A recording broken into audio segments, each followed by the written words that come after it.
Friends, இன்றைக்கான recipe என்னென்னு பார்த்தீங்கன்னா, பரோட்டாவுக்கு சப்பாத்திக்கு தகுந்த மாதிரி ஒரு குருமா வைக்க போகிறோம். 10 நிமிஷத்தில் வீட்டில் இருக்க பொருளை வச்சு. ஓகேவா? இப்போ வந்து ஸ்டவ் ஆன் பண்ணி கடாய் அடுப்பில் வச்சு எண்ணெய் ஊற்றிக்கலாம். சேர்த்துக்கலாம். அரைச்சி வச்சுருக்கேன், தக்காளி அரைச்சி வச்சுருக்கேன், தேங்காய் அரைச்சி வச்சுருக்கேன். வாசனை பொருள் தொட்டி வதக்கணும். கொஞ்சம் உப்பு சேர்த்துக்கலாம். ஒரு பச்சை மிளகாய் சேர்த்துக்கிறேன். நான் ஒன்றே ஒரு பச்சை மிளகாய் சேர்த்துக்கிறேன். ஏன்னா அது ரொம்ப காரமான மிளகாய். பச்சை வாழை போனோடனே தக்காளி சேர்த்துக்கலாம்.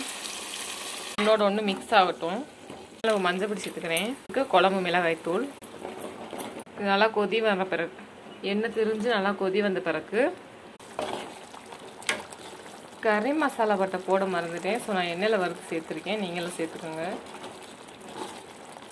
தேங்காய் சேர்த்துக்கலாம்.